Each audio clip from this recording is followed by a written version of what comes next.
Imagine a group of workers who are experienced, skilled, flexible and highly motivated. Many are qualified to degree standard.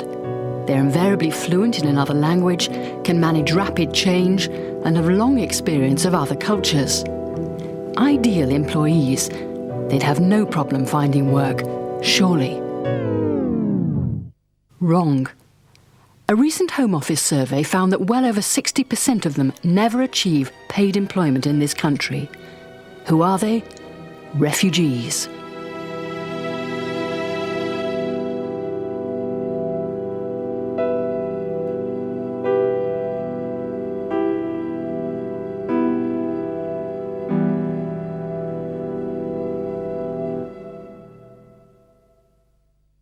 On arrival, refugees tend to bring very little, at least in terms of material possessions.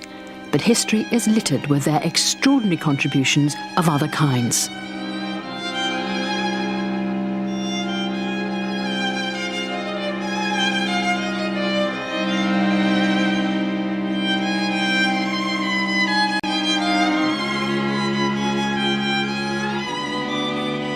Our founder was a Russian refugee who came to this country, and he literally had a tray round his neck with his goods on and a sign, everything for a penny. The sign actually said, don't ask the price, because in fact he couldn't tell you, he didn't speak a word of English. And from there it's turned into the multi-million-pound corporate that it is now. All staff have to go by a set criteria. We're looking for people who can communicate, work within a team, be well presented and generally can provide good customer care. 2 refugees now are permanent members of staff and they're getting on really very well.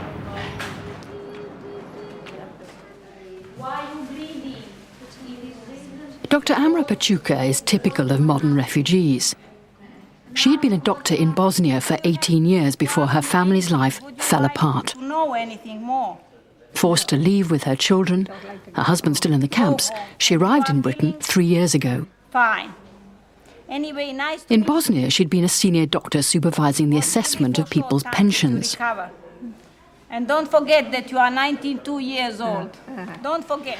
I stay in this office until 1992 when the war started in my town, and I left with my 2 children and started to live as refugee in Croatia coast. I didn't stop to work as doctor because they need plenty of volunteer for refugee people, and I started to work for 6 months. It soon became clear that ordinary life was growing impossible and her family's situation ever more vulnerable. They had no alternative but to leave and seek protection abroad.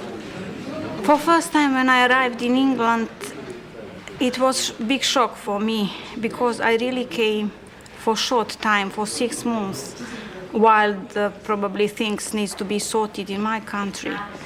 But how time is going on, I wasn't sure that really will be any solution to go back because I lost all my property. I heard that my husband was in the camp, and suddenly I make new decision, and I try to find way how can my diploma will be recognized here, and how can I find the job here.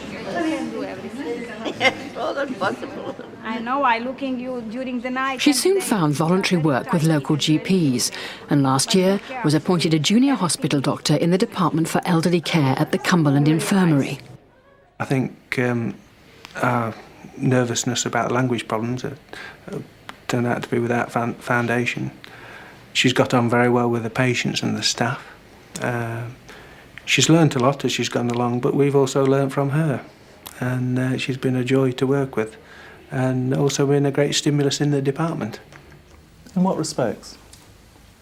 Well, she's obviously older than the normal SHOs that we have, and she's had a lot of lifetime's experience, and she gives another dimension when we discuss clinical problems, but also other problems that patients have.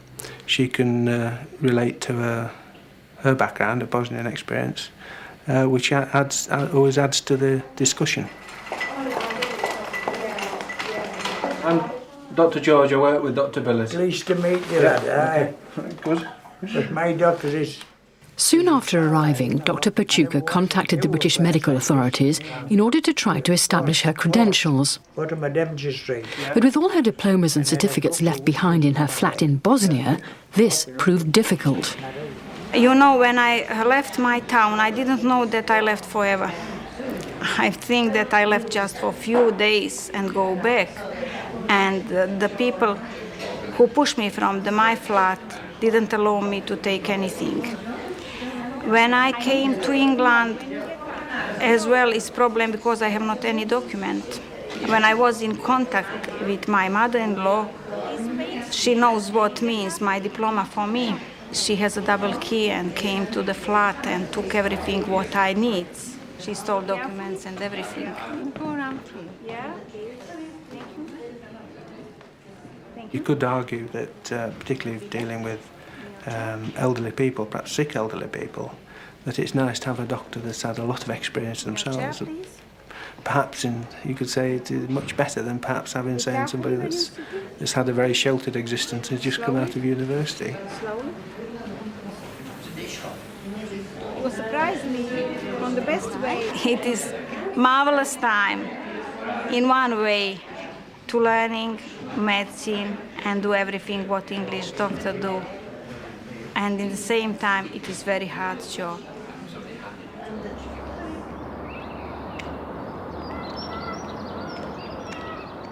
I'm an electronics engineer, and I do sort of like hardware and software design. I came from Iraq about 4 years ago.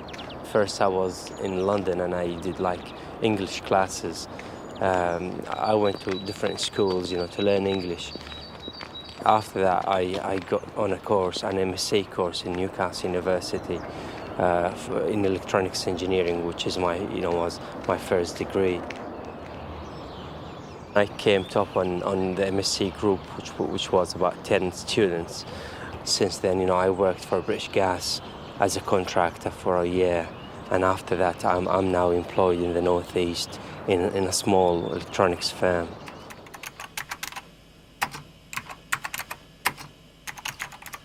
You've got to work hard.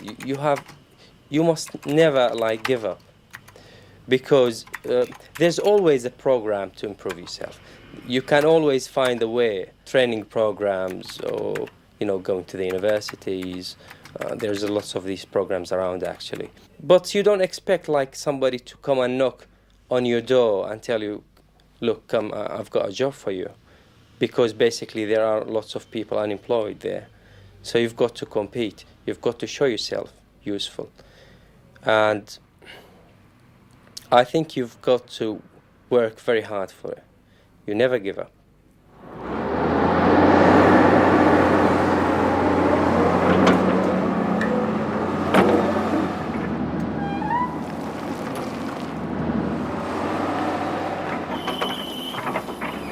I did the same job in Bosnia. I was driving the excavator machine, the same like this one, and I was on many sites, on building roads, and I was digging trenches.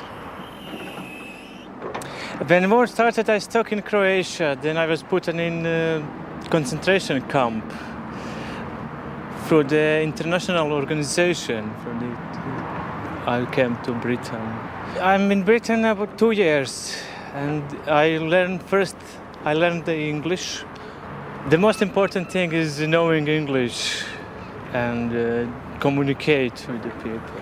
Then I did my certificate for the construction of machines. Then last summer I had a job for 6 weeks. I've got 2 children, and they just came to Britain a couple of months ago, and they are happy. They are okay. Many refugees are ideally placed to work in service industries, and particularly the public sector. Samira Tariq has been employed by the Benefits Agency as an administrative assistant for 3 years now, having first seen it advertised in the local job centre. Because she and her family fled from a Commonwealth country, she was able to work for the civil service. Her husband Tariq, formerly a highly successful businessman, now drives a taxi. Samira, at some point today, can you see that solicitors, you need to make a telephone call to find out the national insurance number. Because I've done No, I did a search on the system, I couldn't find it. In Pakistan, we had 3 businesses, really. And mainly Tariq was running 2 of them, and I was running the 3rd one. And it was actually a supermarket. And I was the first lady in Pakistan to run a supermarket, really. So it was good, really good experience. But I was working there, but still, you know, you didn't have to work. Here is a difference here that when you work here, you have to do all your housework as well. But over there, we had 4 servants, really. 2 were coming daily and 2 were full-time, staying at home. So I didn't really have to do anything at home, really. Didn't even have to take care of the kids. Well, I'm Samira's line manager, and I've known her since she started here in the DBC. And employing her has worked out very well. There were a few difficulties at the beginning, mainly because of the cultural differences, I think. But she has integrated very well now and is very much a part of the office. Yeah. All right. Okay. Well, it has been a big plus for us having somebody here who actually does speak 4 languages. We have used her in the past where we need an interpreter, or perhaps somebody who has to be medically examined who would like a lady of a similar cultural background present. I think it can only be good for the agency. The wider the mix of people that we have, we're bound to benefit because it reflects the population as a whole. If you're actually working on a day-to-day basis with people from different cultural backgrounds, it helps to give you an understanding of the problems that people in the community face. It's up to you. Nothing is impossible. That's what I think now. If you try hard, if you go for it, you'll get it. So I really, you know, I'm proud that I've got it. Everybody is amazed. People who are living here for years and years, when they come to us and they say, "Oh, you've got your house within 2 years." I said, "Yes, we did." So it's just we really tried hard, and God helped us. During their first 6 months in Britain, when refugees are not allowed to work, Samira and her husband Tariq spent every day looking for future employment. After a spell working for local government, Tariq decided to opt for the taxi trade.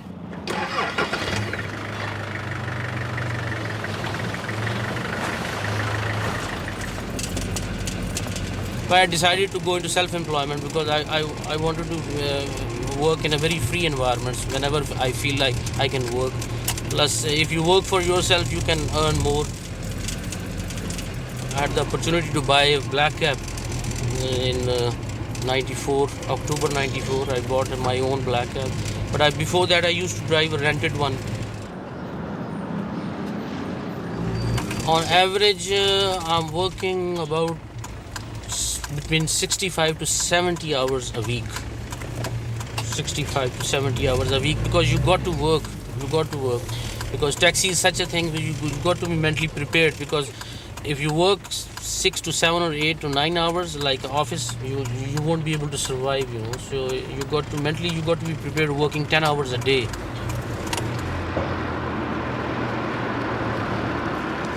We are doing quite all right.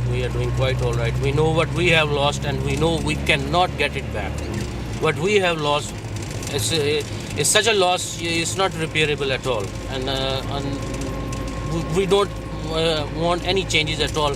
We need a very simple life, and that's it. Because what we have seen, we know that we won't be able to see it again.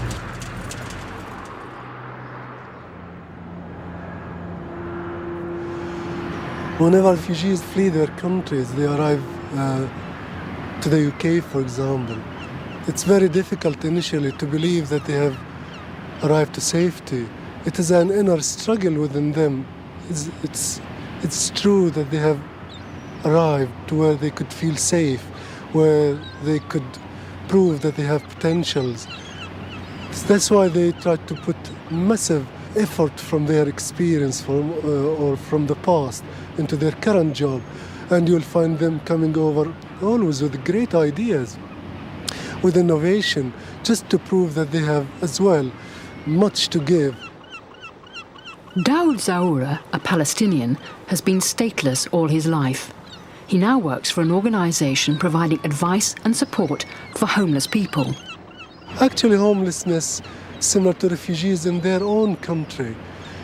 My job or my experience in the past, my travel across, has helped me to prove that I have skills and potential, provided me with some knowledge and awareness with wider spectrum of the refugees or homelessness issue. Yeah, it helped me a lot. The appointment of Daoud has worked out really well for the organisation. It's been one of our best appointments, and I think we've all been delighted by the results that we've got from his work. Daoud has brought with him a wealth of experience and actually enriched the organisation and brought a lot of new skills to us and a new way of looking at things. I think often organisations can get used to looking at things in the same way, think this is the way problems must be solved. And sometimes someone brings in a completely different way of looking at something, and it's worked out extremely well in Daoud's case. I think the employers could play a very strong part to give them the starting point and to shadow them within the workplace. If they could bear with that, I'm sure they will get the best workers they might ever have come across. We can only learn off each other. And I think if you want to remain insular, non-progressive, stay stuck in your own little rut, don't employ refugees. If you want to be progressive and if you want to actually move forward, look at the skills people will bring to your organisation. Not just refugees, but people. Refugees have a lot of those skills that you need. Use them. That's selfish, but use them and progress.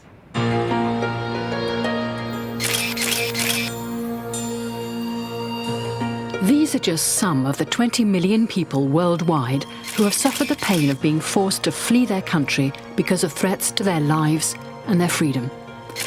They now need the opportunity to realise their capabilities and potentials. As we rely more and more on skills, their abilities are needed to enrich our workplaces. Refugee organisations around the country can help both employers and refugees to do just that.